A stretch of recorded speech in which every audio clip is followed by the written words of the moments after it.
Hello, Howell High School AP Psychology. This is Mr. Talberg. I went over a couple things this morning in my Google Meet, but it wasn't extremely well attended. I appreciate those of you who were there, but I just want to make sure everyone has accurate and useful information moving forward. So, just a kind of quick recap of where we are. So, first of all, we do have the date of the AP exam. It is free response only and also open note. So don't get too excited about that. I'm going to give you some words of caution about that open note issue in a moment here. But if you were to scroll down here, again, this is just from the AP people. You can find this the same way I do. AP Psychology, 2 o'clock on Tuesday, May 19th. In terms of what the exam will look like, this is the description. So you will do 2 FRQs as expected. There just won't be any multiple choice. For one of them, you will have 25 minutes. You'll write that response either on paper, then you'll take a picture of it and upload it, or you'll type it up and share it however you plan to respond to it. You get a 5-minute time period to do that, and then you get a second free response question, and you have 15 minutes to do question number 2. And that's it. That's the whole exam. In terms of what those questions will cover, the first one will be what they call concept application. That's basically where they give you a scenario, give you a bunch of random terms to apply to that scenario, like you've seen many times in class. The second one will be focused specifically on research methods. The format's still very similar. But the content will all be centered on research methods. Now, that still could be a lot of stuff. It could be statistics, it could be an experiment, it could be a survey, a combination of those things. So just be aware those are the 2 components to the FRQs. And while answering those, you will have access to notes or your text. Now, I am worried that that will mean some of you decide you don't need to study, but here's the deal. You have 15 minutes to write a concise, informative, and clear response to question number 2.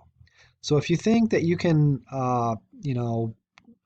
flip through your textbook or sort through a bunch of papers or cheat by Googling answers, you're mistaken. You really need to show up to this exam understanding the concepts, knowing the concepts, so that what you're doing with your notes really is just double checking, using them as a reference. If you're relying on your notes to get you through this, that's a really bad strategy, and it probably will not go well for you. So what we're going to do the whole rest of the semester, though, is I'm going to give you have you review for the exam. So don't worry if you don't feel totally prepared.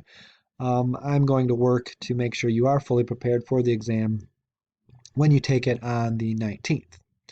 So in terms of how your class will look moving forward, I will share this document probably Monday morning, maybe Saturday, but this is big picture. So basically what I've done is come up with a pacing guide. So week 1, we will focus on reviewing this content.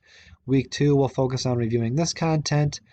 All the way right up to exam day. The last week, there's nothing specific to review. I want you to really focus on getting organized.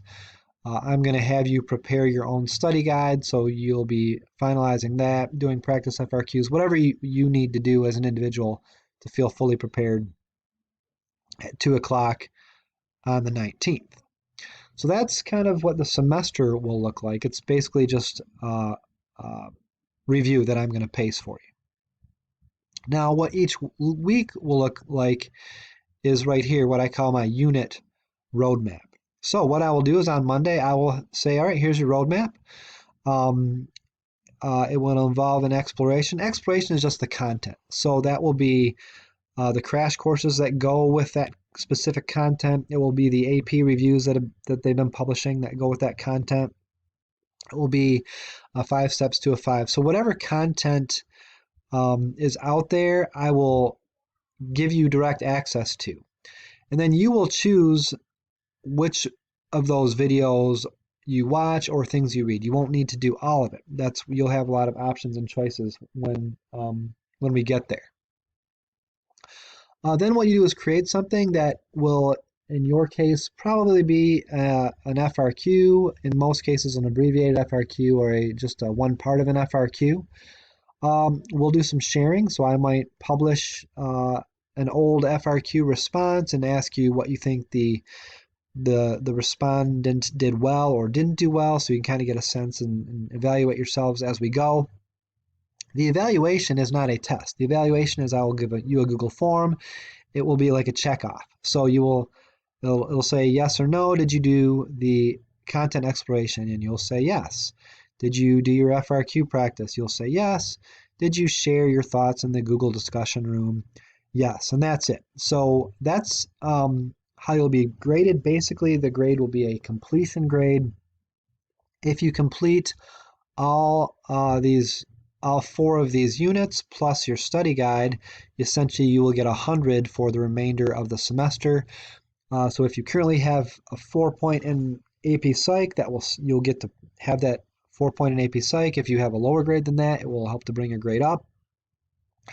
And please be aware that the way grading works is it's up to you. So if you want a grade in AP Psychology, you are required to do this review stuff. If you don't want a grade in AP Psychology, you may go with the option of credit, in which case you just get credit assuming you've passed the class. And all credit means is that as far as colleges are concerned, you got credit for the class. In terms of your graduation requirements, you got credit for the class, but it will not affect your GPA in a positive or a negative way. It's just a credit. So that's a decision each of you has to make for yourself.